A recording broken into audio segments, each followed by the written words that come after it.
اور تیسرے نمبر پر پیسے کی حفاظت، وہ بھی شریعت میں ہے. جب نہ جان جا رہی ہو نہ عزت جا رہی ہے تو پھر پیسہ بھی شریعت میں حکم ہے کہ اس کی بھی حفاظت کرو. دنیا مسافر خانہ ہے، میں بار بار بیان میں کہتا ہوں، میں کیا کہتا ہوں، قرآن کہتا ہے، لیکن اس کا مطلب یہ نہیں ہے کہ اس میں چیزیں پھینکنا شروع کر دو آپ کہ یار ویسے ہی گزر جائے گی تو کوئی بات نہیں، اڑا دو، ختم کر دو، مر جائیں گے تو ویسے ہی ختم ہو جائے گا. تو مر جائیں گے تو ختم ہوگا، لیکن اس سے پہلے ختم ہو گیا تو ٹائم سے پہلے مر جائیں گے. سمجھ رہے ہیں؟ اعتدال ہے نا اسلام میں، نہ ان چیزوں سے دل لگاؤ. سورہ بنی اسرائیل کی کیسی بہترین آیت ہے. آج میں سفر سے آیا ہوں تو میری سیٹنگ بھی تھوڑی سی آؤٹ ہے کیونکہ میں سویا نہیں ہوں پوری رات، سفر میں تھا تو ابھی بھاگتا بھاگتا بس پہنچا ہوں. میں نہا دھو کے جلدی سے آ کے ممبر پہ بیٹھ گیا ہوں. آ کے ارادہ ہی نہیں ہو رہا تھا کہ آج بیان کروں گا، لیکن پھر لوگ دور دور سے آتے ہیں تو آج سوال جواب کا سیشن کی چھٹی ہے آج، ٹھیک ہے نا. تو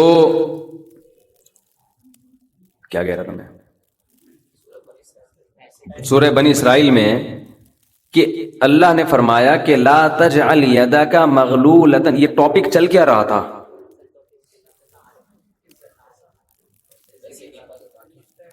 طہارت کی بات. تو وہ تو مجھے بھی پتہ چل رہی تھی، یعنی یہ لا کے کہاں سے عزت اور پیسے کی بات نہیں جا رہی. جو رشتے میں وہ بھی ایک بات کی بات ہے. سوچیں آپ، یہ کہاں کتاب کے بارے میں نہیں، چھوڑیں پھر ابھی آ رہا ہوں میں، خود ہی یاد آ جائے گا انشاءاللہ. لوگ مجھے کہتے ہیں آپ کے حافظہ کیا ہو گیا، تو آپ لوگوں کا بھی تو وہی ہو گیا جو ہمارا ہو گیا. اس میں ہمارا کون سا ہے؟ سب ایک جیسے ہیں. آپ بھی تو سن رہے ہیں نا، ہیں سب بادام کھاؤ بیٹھ کے. تو قرآن کے الفاظ دیکھیں، لا تجعل یدک مغلولۃ الی عنقک. نہ تو اتنے کنجوس بن جاؤ کہ اپنے ہاتھوں کو گردن سے باندھ لو، ولا تبسطها کل البسط. اور نہ اپنے دونوں ہاتھوں کو ایسے پھیلا کے اڑانا شروع کر دو. وابتغ بین ذلک سبیلا. ان دونوں کے درمیان اعتدال والا راستہ اختیار کرو. اچھا، ہر آدمی کہتا ہے میں اعتدال سے چل رہا ہوں، کہ نہ میں اتنا ایسے اڑا رہا ہوں اور نہ میں کنجوس ہوں، کیونکہ میں نے اس دن میری گاڑی کا شیشہ ایک بندے نے صاف کیا تھا، میں نے اس کو 10 روپے دیے تھے، میں تو بالکل بھی کنجوس نہیں ہوں. اس دن چمونی آپا آئی تھیں ہمارے محلے میں، میری والدہ کی بڑی اچھی دوست ہیں، تو میں نے ان کو چائے پلائی تھی. میں تو میں نے یہاں میری مسز نے کہا تھا کہ 2 سموسے لے آؤ، میں لے آیا تھا. اگر میں کنجوس ہوتا تو میں کہتا نہیں، نان نفقے کے علاوہ کچھ بھی گھر میں نہیں آئے گا. تو آپ میں اعتدال ہے یا نہیں، یہ فیصلہ خود نہ کرو میرے بھائی. کبھی کچھ دن سخی لوگوں کے ساتھ گزارو تو ہم سب کو پتا چلے گا کہ ہم سب کیا ہیں، کنجوس ہیں. سمجھ رہے ہو؟ ہم سب کنجوس ہیں. کچھ دن سخی لوگوں میں اٹھو بیٹھو. اسلام چاہتا کیا ہے؟ جو اسلام چاہتا ہے وہ تو میں پوری بات کہوں گا تو شاید جمعہ پڑھنا چھوڑ دیں آپ لوگ. اسلام کہتے ہیں مسافر خانہ سمجھو اس کو، اتنا نہ اڑاؤ کہ کل مانگنے کی ضرورت پیش آ جائے، بس اس سے کم خرچ کرو، ٹھیک ہے نا. یہ رکھنے کی چیز نہیں ہے. لیکن ہم یہ نہیں، ہم نے تو کتنے سالوں کا جمع کر کے رکھا ہوا ہے، جمع ہوتا جا رہا ہے، ہوتا جا رہا ہے، ہوتا جا رہا ہے، پلاٹ کی شکل میں، گولڈ کی شکل میں، دکانیں، پھر پراپرٹی، ہوتے ہوتے ہوتے. کمال کی بات یہ، اسلام کمانے سے منع نہیں کر رہا، جمع کرنے سے منع کر رہا ہے. اور ہم نے دینداروں کو دیکھا ہے کمانے کی زیادہ کوشش نہیں کر رہے، جمع زیادہ سے زیادہ کر رہے ہیں. عجیب بھائی، ارننگ بڑھاؤ، اپنی ڈبل کر دو، اس میں فائدہ ہے. مسلمان پاورفل ہوگا تو اسلام ترقی کرے گا. تو کہتے ہیں نہیں یار میری آمدن مہینے کی اتنی ہے تو مجھے کیا ضرورت ہے.